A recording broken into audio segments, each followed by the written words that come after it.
Good morning, my friends. Now, with Utah's ice fishing season just around the corner, I wanted to take the time in this video to share with you several ice fishing safety tips, as well as show you several pieces of ice fishing safety gear that I feel all ice anglers should carry. Now, unfortunately, every single year we hear reports of ice anglers falling through the ice. Now, in most cases, the angler survives. However, in some of the more tragic cases, in almost every single year, we hear reports of loss of life during Utah's ice fishing season.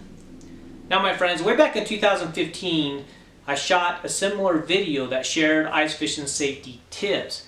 Now, of course, over the last 6 years, my gear has changed. So this is going to be more of an update to that very old video. So let's go ahead and jump right in to the first ice fishing safety tip. The first ice fishing safety tip I have for you today is number one, do your research. Now, before you head out to your first ice fishing location, jump on the DWR website and look at the fishing reports. Not only for what the fish are biting on, but also to find out what they're saying about the current ice conditions. Now, you can also read and follow those fishing and ice fishing forums that you'll find on social media. These are a great location to find out what other anglers are saying about the current ice conditions at the particular body of water that you chose to go ice fish. Now, once you've chosen your location you'd like to go ice fishing, do some research on that body of water. Find out if there's any unique characteristics about that particular body of water that may affect the ice conditions. Now, for example, it seems like every year someone falls through Manaway Reservoir. Now, in some cases, this has nothing to do with being on the ice too soon, but because of the many springs that are found throughout the reservoir. Now, when these springs bubble up from the bottom, they cause areas where the ice is extremely thin or the ice doesn't form at all. Now, another location is Utah Lake. Now, Utah Lake has hot springs all along its shorelines and also in the lake itself. Now, these hot springs also cause areas where the ice is unstable, unpredictable, and thin in some locations. Now, while you're doing your research, find out where the inlets and outlets are for these reservoirs and realize that wherever there's running water, the ice is going to be thin or may not form at all. The second ice fishing tip I have for you today is always check the ice thickness. Now, even though you've done your research and many have reported safe ice conditions, you should always still check the ice thickness for yourself.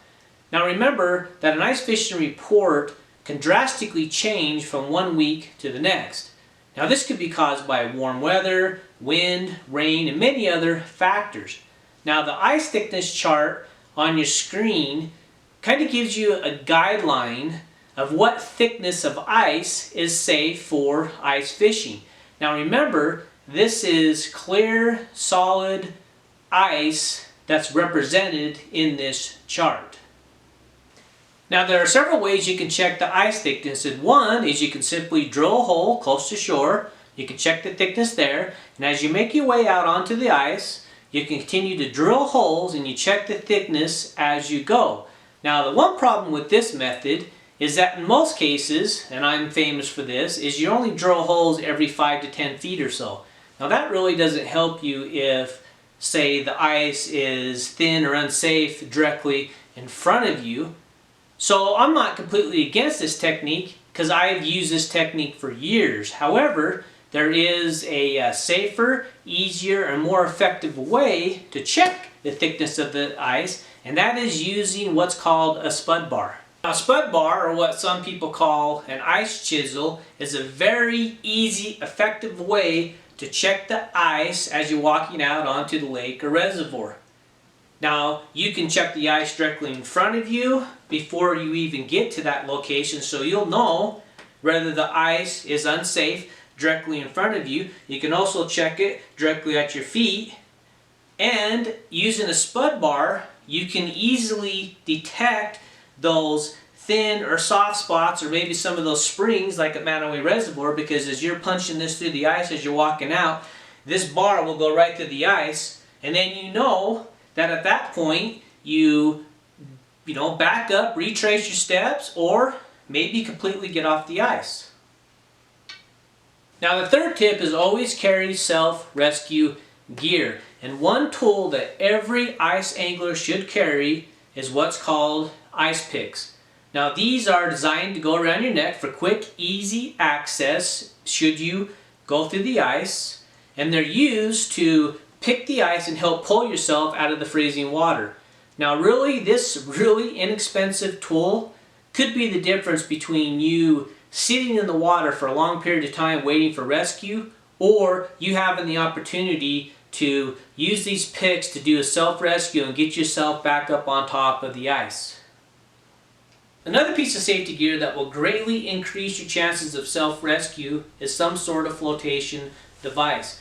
Now with the flotation device, if you happen to go through the ice, it'll keep you on top of the surface so you can focus more on trying to get out of the water rather than trying to keep your head above water. Now I know that some ice anglers wear life vests underneath their coats and sometimes over their coats, but for me, with all the layering and trying to keep warm, that was just way too bulky for me. So this is my new ice fishing safety gear this year. This is a Wind Rider coat and bibs that has flotation actually built right into the garments themselves. And for the bibs here, hold these up for you, it has flotation all through the knees here up through the bibs themselves. Now these ice suits can get fairly expensive. The Wind Rider was less expensive than some of the other major brands like Striker and Clam, but they can get a little pricey. And in my opinion, if say the whole suit is not economical, then I would recommend at least the pants, because when you're out on the ice and maybe you're in your ice tent, or maybe it's a nice sunny day and you're hot, chances are the coat's coming off. But the pants usually stay on all day long, so at least you still have that protection in the bibs if you happen to take off your coat. The fourth ice fishing safety tip I have for you today is carry rescue gear. Now you may be wondering, what's the difference between self-rescue gear and rescue gear? Well, rescue gear is not necessarily going to be used to save you, but it can be used to save, say, a fellow fisherman that happened to go through the ice nearby where you're at. Now, for example, every time I'm on the ice, I carry a rescue rope. I mean, it's lightweight, it fits in my bucket, it's easy to carry, it's not really adding any more weight to my gear. But what I like about this throw rope is the rope is actually inside the bag itself, and the bag acts as the weight. So I can get this out to possibly somebody in need. Now, in my opinion, this is once again a very cheap tool that I believe every ice angler should have on them while out on the ice. Alright, number 5, wear ice cleats. Now I'm not going to go into too much detail about these. However, for those of you that ice fished Utah last year, we had very little snow, and most of the lakes and reservoirs were that solid, clear, slippery ice. And the only way to fish in those conditions without busting your head is these. So the 6th ice fishing safety tip I have for you today is always fish with a buddy. Now, this is one of those tips that I need to practice what I preach. I find myself going solo a lot of the times during the season. Now, this is also the reason why I chose to have different levels of safety gear, just in case something does happen to me while I'm out there solo. I can at least have a good chance of once again doing a self-rescue. Now, fishing with the buddy is very important because if something should happen, at least you have somebody there to assist you and hopefully maybe get you help if need be. However, once again, if you do go solo, like I do a lot, just make sure you have that proper gear on you so that you have a high chance of self-rescue in case something goes wrong. All right, my friends, I hope you enjoy these ice fishing safety tips as well as the review on some of the ice fishing safety gear that I believe all ice anglers should carry. Now, if you would like even more tips, I'll put a link below this video that will link you over to a full article. Hey my friends, thank you so much for watching this extremely long video. I apologize for the length. Once again, thank you for your ongoing support. Have a great day, and I'll see you on the next outdoor activity. Bye-bye.